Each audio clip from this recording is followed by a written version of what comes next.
As coisas estão sempre se reinventando. E com a mídia não é diferente. Por muito tempo, se você queria consumir alguma coisa, você tinha que encontrar alguém que soubesse lhe passar a experiência de consumir aquilo. Ou seja, você tinha que achar alguém que soubesse contar alguma história, que soubesse tocar algum instrumento ou coisas do tipo. Só que isso, depois de um tempo, se abrangiu a um nível maior, porque com a criação dos livros, você podia carregar por aí uma história, você tinha na palma da sua mão toda a história que antes você precisava que uma pessoa decorasse para você conseguir consumir aquilo. Depois veio a rádio e os programas de televisão, que logo depois também foram renovados para a ascensão dos programas na internet. Você teve vlogs, Minecraft, coisas gigantescas aconteceram na internet. E hoje ela é o principal modo de consumo de coisas. E da mesma maneira, as coisas que as pessoas consomem dentro da internet estão sempre em constante mudança. Vez e sempre aparecem novas plataformas para se consumir coisas, algumas disparam, outras caem muito rápido. Por exemplo, o Reddit, que sempre está ganhando mais pessoas, o Discord ganhando cada vez mais pessoas, o YouTube ficando cada vez mais famoso, o TikTok, que todo mundo tem uma conta no TikTok hoje em dia. E uma mídia que ganhou uma amplificação muito grande, pelo menos no Brasil nesses últimos tempos, foi o podcast. Isso se dá muito ao Flow Podcast, que por ele falar com muitos grupos, ele acaba que está dentro de todas as bolinhas da internet. O Cellbit foi no Flow Podcast, então as pessoas que curtem o Cellbit ficam sabendo disso. Algumas eventualmente vão gostar do Flow Podcast e começar a consumi-lo. Nossa, o Renatinho Gaúcho foi no Flow Podcast. Os fãs do Renatinho Gaúcho estão agora sabendo que vocês entenderam. Mas hoje em específico, eu quero comentar sobre algo que, ao mesmo tempo que acompanha as mudanças da mídia, ele se adequa a ela e vai num caminho totalmente diferente, que é The Midnight Gospel. The Midnight Gospel é uma série animada que foi feita em parceria de Duncan Trussell e o cara que fez Hora de Aventura, que eu não vou me arriscar a falar o nome dele. O cara do Hora de Aventura, ele curtia demais um podcast chamado Family Horn. O Family Horn é apresentado pelo Duncan Trussell. E desse interesse, os dois tiveram uma conversa em que o cara de Hora de Aventura, que eu vou chamar de Word a partir de agora para não falar esse nome gigantesco, o cara de Hora de Aventura, o Word chegou para ele e falou: cara, isso que você tá fazendo é incrível e seria mais incrível ainda se fosse animado. E foi isso que ele fez. Ele pegou os episódios do podcast dele, o Family Horn, e animou. Mas não apenas isso, ele adaptou todas as conversas, não todas as conversas, mas do episódio específico em que ele pega pra animar, ele adapta a conversa para que ela possa realmente ser assistida e realmente fazer algum sentido. Então ele redublou tudo, colocou a animação por cima da narração, e é isso. Por isso The Midnight Gospel é tanto uma adição a toda a mídia que existe hoje em dia, como ao mesmo tempo ela é um tiro para fora totalmente distante de tudo que já foi criado. Porque por mais dela estar dentro tanto da mídia das animações, tanto da mídia dos podcasts, ela ainda é um podcast animado. Uma coisa que ninguém nunca fez. Infelizmente, a série original Netflix só tem 8 episódios, o que é bom para esse episódio do Cena a Cena, mas é ruim porque eu de verdade gostei de ver mais coisas dessa genialidade. Então, basicamente, esse podcast que você está ouvindo agora, ele vai ser dividido em 3 partes. A primeira delas é uma introdução a mídias, que foi o que eu acabei de falar, comentando sobre como funciona toda a parte de transliteração de uma mídia para outra e como The Midnight Gospel é algo totalmente genial em fazer o que ele está fazendo do jeito que ele está fazendo. Na realidade, o que ele fez, porque já acabou. A segunda parte é uma introdução ao The Midnight Gospel, porque tem muitos micropontos para se comentar, porque eu praticamente não falei nada sobre a trama ainda, faz 5 minutos que eu tô falando. E a terceira parte são pequenos comentários sobre cada um dos episódios, com o meu ponto de vista sobre as coisas que são não só apresentadas, mas literalmente discutidas em cada um deles. A minha opinião pode não ser tão valiosa assim, porque eu não entendo quase nada de filosofia, eu não entendo quase nada de religião, então... mas eu sei os nomes, e isso já é um grande início. Então, vamos para a segunda parte.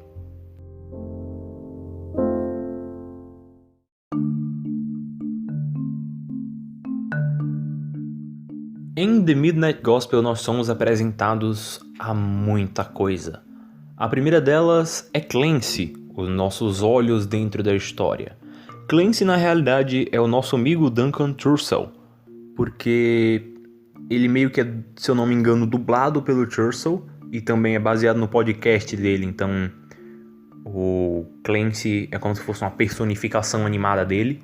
Ele é rosinha, tem uma estatura média e é bonitinho, usa um chapéu. E esse é o Clancy. E depois nós somos apresentados as coisas que fazem a trama ser o que a trama é. Porque o nosso amigo Clancy tem um SpaçoCast, que é um podcast que é transmitido para todo o espaço, já que ele vive aparentemente em uma faixa cromática, que é um canto totalmente estranho em que tem umas linhas de planície voando assim, com as cores atrás. Aí as casas ficam em cima dessas planícies. E aparentemente a polícia desse lugar anda em cima de colchões. Não é para fazer sentido. Definitivamente não é para fazer sentido. E nós também somos apresentados aos simuladores de universo. Os simuladores de universo são máquinas com formato bem sugestível, em que você enfia sua cabeça e nasce em outro universo. Não nascer literalmente, mas você é jogado em outro universo. Aí, dentro do seu simulador, você pode escolher para qual universo você vai e a forma que você vai ter dentro desse novo universo. Mas o que nós vamos ver de verdade dentro de The Midnight Gospel, que eu esqueci de falar que se traduz mais ou menos como o Evangelho da Meia-Noite, é a evolução de Clancy. Clancy, ele é um adolescente de 44 anos que tem problemas. Ele pegou dinheiro emprestado com a irmã para comprar o simulador e acha que vai fazer muito dinheiro com seu SpaçoCast que só tem um ouvinte. Por que será que eu me identifico com Clancy? Mas bem, em cada episódio o Clancy vai descobrir um pouquinho sobre ele mesmo, sobre o mundo e o caminho que ele tem de enfrentar nesse mundo. E tudo isso fazendo o quê? Entrevistas pelo espaço. Então ele enfia a cabeça no simulador de formato extremamente sugestível e aparece em outro mundo para entrevistar alguém e transmitir para todo o universo. E essas conversas são geralmente sobre a vida das pessoas ou a vida no geral, que normalmente tomam rumos muito espirituais, comentando bastante sobre meditação, como enfrentar os problemas da vida, o que é o amor, a relação do ser humano com a morte, mas isso a gente comenta melhor no próximo bloco. Mas o ponto é, o Clancy tem problemas e ele resolve, entre aspas, na realidade ele foge dos problemas dele pela simulação, porque fazer podcast para o Clancy e entrar em um novo universo com a forma que ele escolhe é uma fuga para, além de não perceber, ignorar os próprios problemas.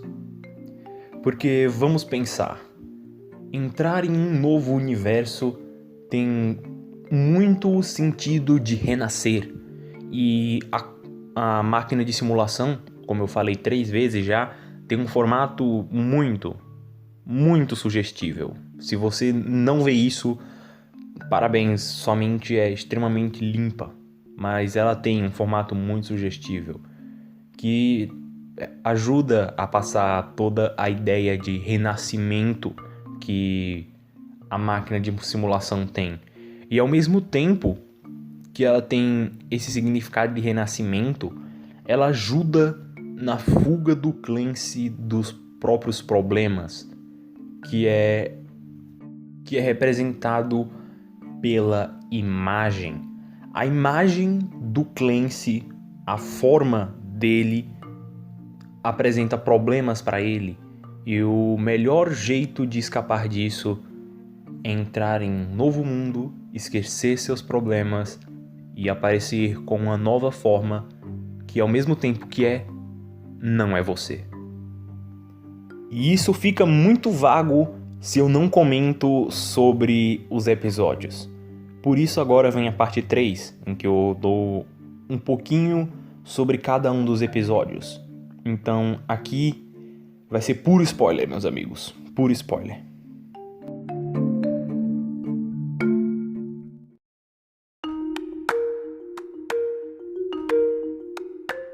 Olha, com certeza, mas com toda a certeza do mundo, The Midnight Gospel não é uma série para todo mundo. Claro que qualquer pessoa pode sentar e assistir ela, mas não é uma série gostável para todas as pessoas, porque na maior parte do tempo ela não parece concisa dentro de si mesma, ela não parece tematicamente contínua e muito menos agradável ao público. Como eu disse nas últimas 2 partes, The Midnight Gospel é literalmente uma adaptação de um podcast. E o que acontece em um podcast? Pessoas falam ou pessoas conversam. E é isso que acontece em The Midnight Gospel. Pessoas ou seres em desenho animado conversam, enquanto alguma coisa que não necessariamente tem a ver com a conversa está acontecendo no plano de fundo da animação. O que de verdade dificulta muito para que todas as pessoas consigam gostar de The Midnight Gospel. O que de verdade para mim é um motivador que, ao mesmo tempo que ele faz com que algumas pessoas não gostem, ele meio que ajuda a dar uma filtrada nas pessoas que vão assistir aquilo. Porque se alguém realmente não consegue ver o primeiro episódio, ela não vai conseguir ver o último. De verdade. Assim, de coração. Ela não consegue ver o último se ela não consegue ver o primeiro. No primeiro episódio, o Clancy entra na máquina de simulação e vai para um mundo em que está acontecendo um apocalipse zumbi. Está acontecendo um apocalipse zumbi e ele começa a conversar com o presidente. O presidente é eu na verdade eu não lembro o nome dele dentro da série, só que ele ainda é uma pessoa do podcast do Duncan, por isso que também é dublado. Essa parte é muito interessante. A animação é baseada no podcast do Duncan, e todas as pessoas que aparecem nos episódios da série são pessoas que também apareceram no podcast do Duncan. E essas pessoas que apareceram lá são os dubladores dos próprios personagens, que isso é uma coisa que dá um plus gigantesco, pelo menos pra mim, dentro da série. É como se você realmente estivesse ouvindo uma conversa entre aquelas 2 pessoas. É muito interessante. Que, aliás, por isso eu recomendaria você ver com a dublagem original, a em inglês. Mas a dublagem em português ficou muito boa. A primeira vez que eu vi em português. Essa segunda, eu me forcei a ver em inglês. E, de verdade, as duas são muito boas. Mas sim, o primeiro episódio, ele... É estranho falar isso, mas o primeiro episódio lhe ensina a como assistir The Midnight Gospel. Ele é sobre um apocalipse zumbi, e enquanto eles fogem do apocalipse zumbi, eles conversam sobre atenção, sobre estar presente no momento presente e como sua atenção muda dependendo do seu estado de espírito e de coisas que você fumou. E é sobre isso que é The Midnight Gospel, porque no final do episódio eles são mordidos pelos zumbis e viram zumbis também. E a conclusão que eles chegam com isso, a conclusão que eles chegam sobre a atenção, é que você só deve deixar rolar.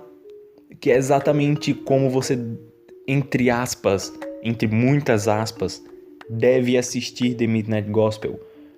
Deixa rolar, dá play, fica ouvindo e presta atenção no que você quiser prestar.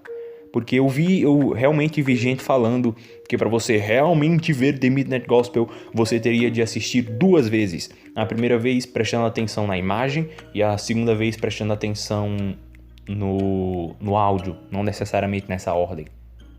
Só que a própria série, entre aspas de novo, diz, cara, só deixa rolar, dá play e vamos ver o que rola. Alguns episódios eu de verdade não consegui chegar a uma conclusão temática sobre o que ele é, porque, por exemplo, em uma conversa que você tem com uma pessoa de 2 horas, dependendo das pessoas é muito complicado você se manter numa linha temática, que às vezes é o que acontece nos episódios, por isso deixa rolar. Então, alguns eu vou atropelar, contando por cima de qualquer jeito, mas outros que eu tenho maior certeza sobre o que eles querem dizer, eu vou me prolongar um pouquinho mais com eles. Por exemplo, esse segundo episódio, eu de verdade não sei o que ele quer dizer. Ele não tem uma concordância temática tão grande assim com o resto da série. Ele comenta bastante, ele dialoga bastante com um pouco do que foi discutido no último episódio sobre meditação. E meditação não necessariamente entra, só que aqui ele vai entrar um pouco mais em questão de religião, como as pessoas se relacionam com a morte e esse tipo de coisa. E ele tem uma metáfora que eu de verdade acho que é uma metáfora, porque é complicadíssimo de ser que coisas são metáforas, que é sobre os animais triturados.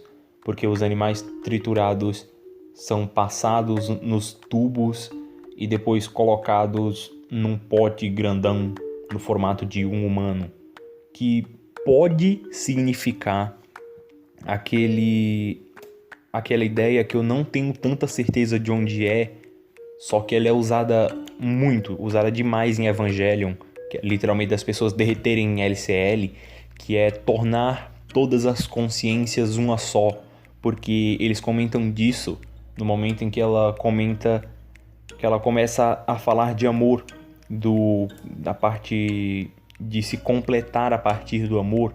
Aí, nesse mesmo instante, você vê todas as carnes entrando em um único pote com o formato de uma pessoa, que pode significar unir todas as consciências em uma só. Mas eu não vou bater o martelo, até porque é muito complicado fazer isso. Eu não tenho a formação necessária para isso. Então, episódio 3. O episódio 3, de longe, é um dos episódios em que nós temos um objetivo mais traçado possível, porque na maioria dos outros episódios o que acontece é o Clancy tem de gravar alguma coisa, ele entra, ele grava e ele vai embora com o sapato. Era pra eu ter comentado isso do sapato. Eu comento no final. Mas no episódio 3, o Clancy quer resolver um problema de um dos inscritos dele, do único inscrito dele na realidade, porque ele quer sorvete. Só que ele não pode ter sorvete, que aliás esse inscrito é absolutamente importante pro final da série, que eu vou comentar daqui a pouco, quando eu for comentar do final da série. Mas enfim, ele tem esse inscrito que quer sorvete, então o Clancy vai entrar na máquina de simulação para conseguir um sorvete para ele, porque ele misteriosamente consegue, sei lá, materializar coisas a partir daquele negócio. Eu, sinceramente, não entendi isso. Talvez seja uma máquina de teletransporte ou uma máquina interdimensional. Esquece. Esse é aquele episódio do carinha peixe. É um carinha que tem um corpo robozão com um aquário na cabeça que tem um peixe dentro. Esse episódio é muito sobre autoconhecimento e sobre o rumo que sua vida está tomando.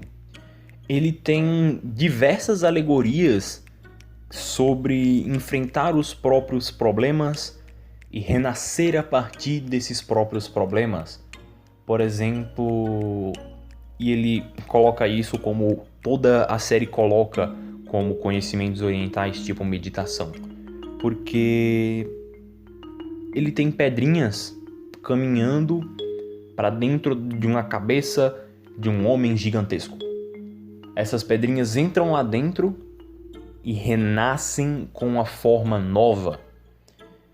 E isso pode ter tanto significado, porque do jeito que eu vejo, as pedras são mentes perdidas, ou pessoas perdidas, pessoas em negação, que elas ainda veem algum meio através de capacidades mentais, como a meditação, de renascer, porque quando elas entram na própria mente, elas renascem com uma nova forma. E é muito sobre isso esse episódio, porque o peixinho tem problemas e depois que ele passa por esse processo de renascer, ele consegue finalmente enfrentar os próprios problemas, que é descer porrada no outro carinha gigante e destruir o planeta no processo.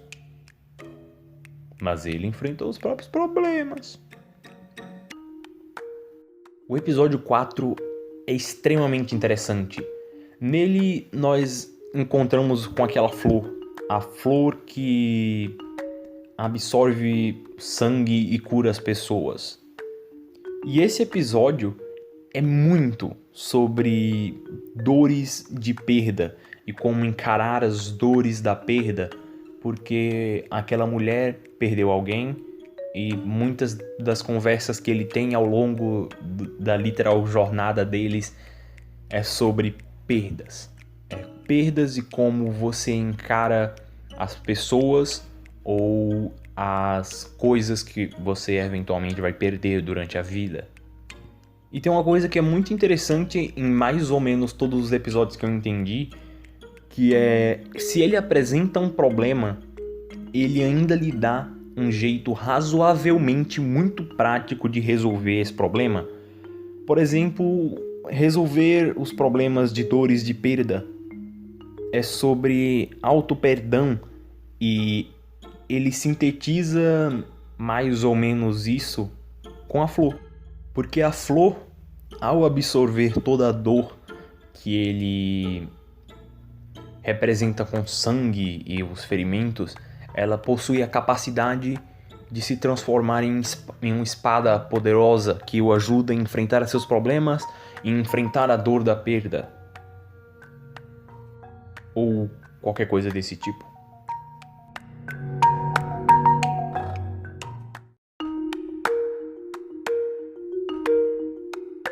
E no episódio 5, esse episódio eu vou tomar as delongas que eu quiser tomar, porque de verdade esse é um dos melhores episódios da série.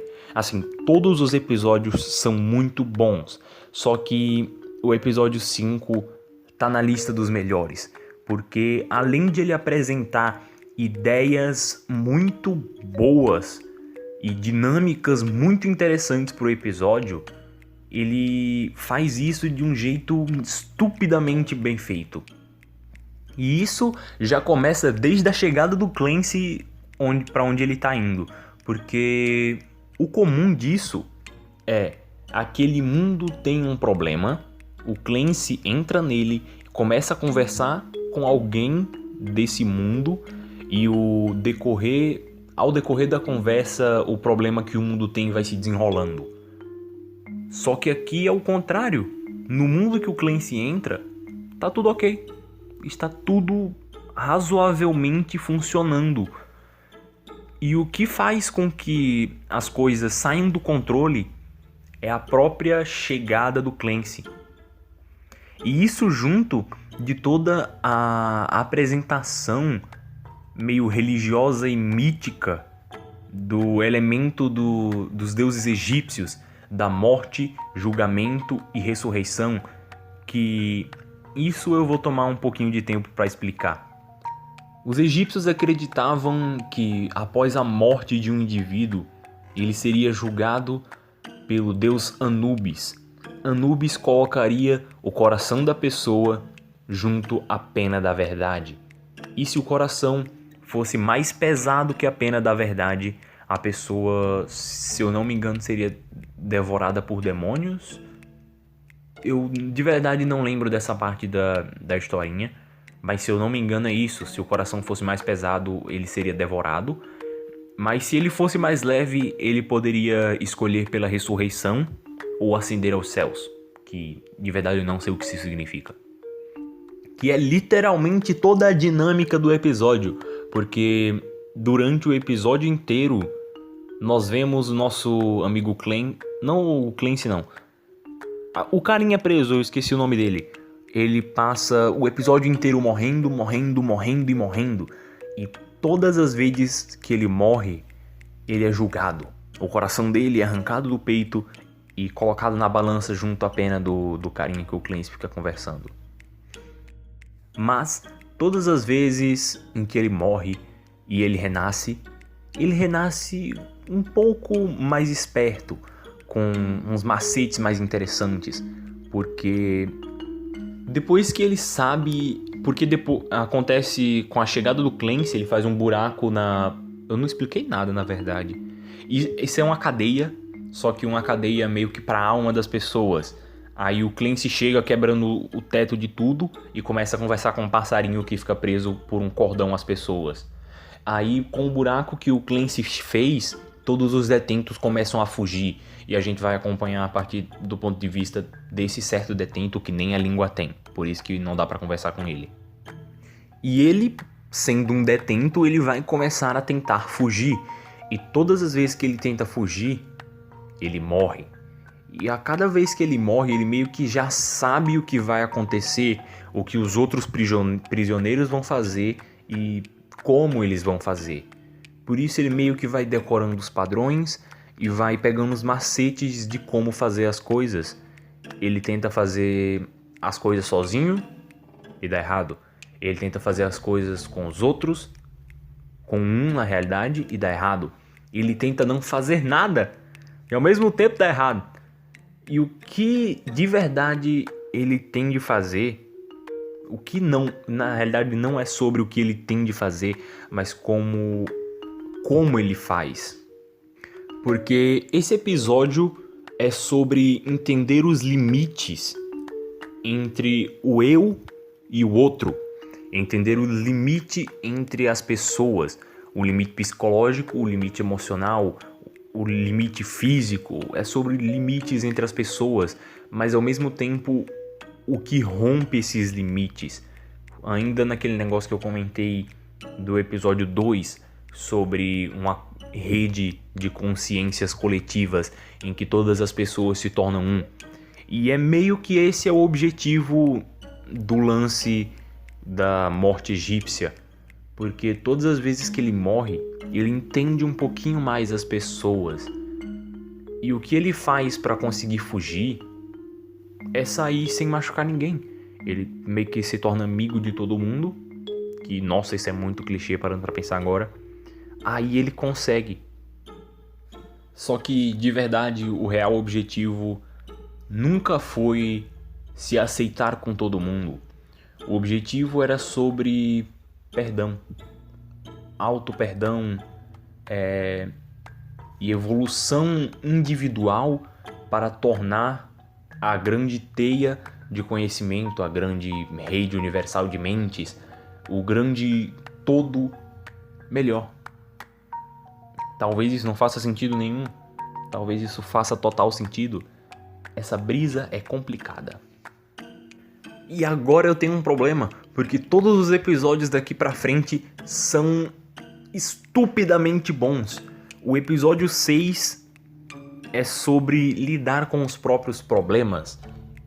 Ele é tanto sobre o Clancy, ele é tão forte dentro da temática personagem Clancy, que ele só entra dentro da simulação no final do episódio. Quase no final ele entra dentro da simulação.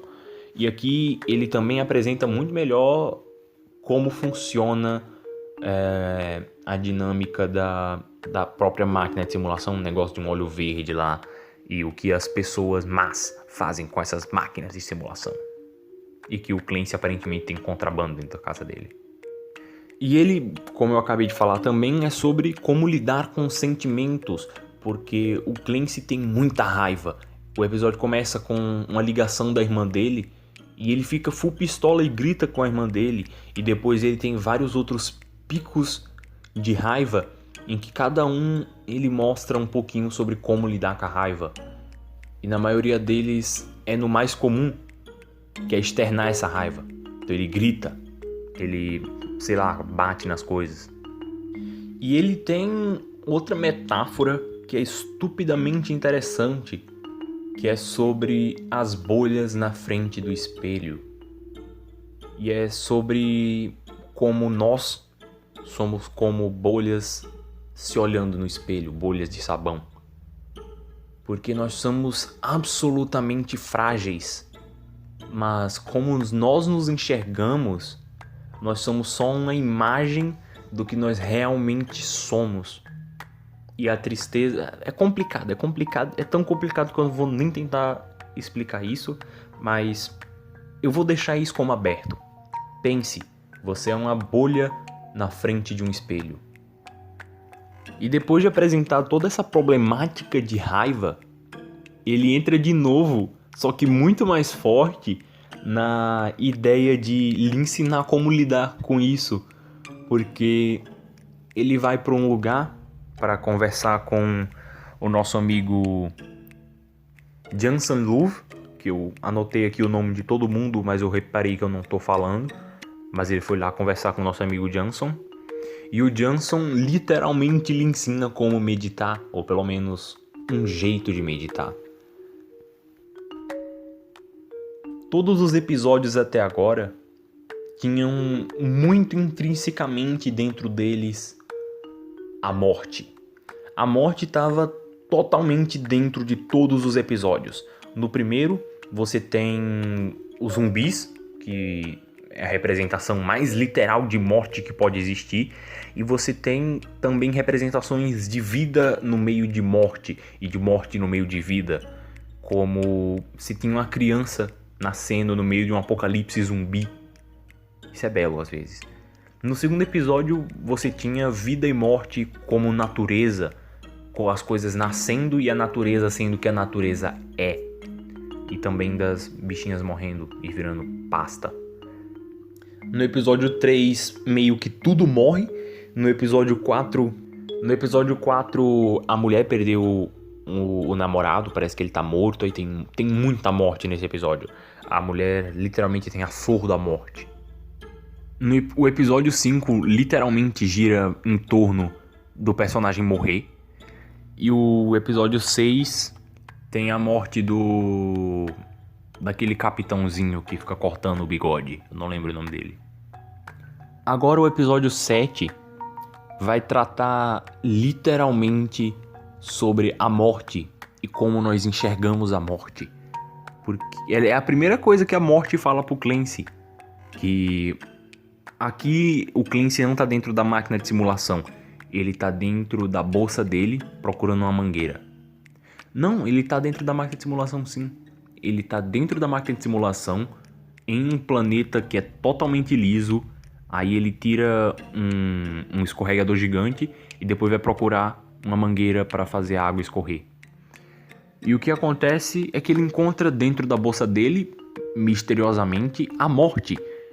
Que, um adendo aqui, a morte é quando, no podcast do Duncan, é quando ele conversou com a Caitlin Doughty, que de verdade eu não sei pronunciar esse nome dela, eu nunca soube, que é uma autora que já teve várias coisas dela publicadas aqui no Brasil, se não me engano teve 3 livros dela aqui. Eu tenho o primeiro que foi publicado, que é o Confissões do Crematório. Eu li, ele é muito interessante, por isso que eu curti demais esse episódio, porque é uma, pelo menos desses 8 episódios, é a única pessoa que eu de verdade conhecia dali. E muitas das coisas que eles comentam durante o episódio inteiro, e acredito eu no episódio do podcast do Duncan, ela deve ter comentado no livro dela, que aliás é muito interessante. Se vocês quiserem, vai ter um review por aqui, ou se vocês quiserem ler, também é muito interessante. Se eu não me engano, são 3, eu não vou lembrar o nome dos outros 2, mas tem um que chama Confissões do Crematório. Mas enfim, o Clancy pode literalmente decidir como ele enxerga a morte, definindo a forma dela. E ele escolhe uma forma totalmente brincalhona, como o Clancy costuma enxergar as coisas. Só que às vezes, nem sempre as coisas podem ser assim. Então a morte entra naquele estilo padrãozão morte, um manto preto, caveira e a foice. Só que com um olho grandão, que tem um chapéuzinho, que ainda tem a influência do Clancy nisso. Mas não só sobre morte que vive esse episódio. Essa piada foi boa, diz aí. Não só sobre morte que é esse episódio, porque ele também, além de ser como enfrentar a morte, como nós encaramos a morte de verdade, ele é sobre vida, muito sobre vida. O próximo episódio é um pouco mais sobre vida, mas esse aqui é bastante sobre vida. Sobre os sentimentos e a evolução durante a vida. E a partir disso, a aceitação que eventualmente tudo vai morrer. Esse episódio tem muita, mas assim, muita metáfora. Tem um momento que aparece uma cabala, aí você vê um anjo e um demônio se pegando. Aí tem um senhor sentado, um senhor do elevador que parece ser Deus, enquanto ele tá conversando com a morte. E tem um cara que tá fugindo com a mangueira que vai morrer com bolinhas de ping-pong. De verdade, é complexo.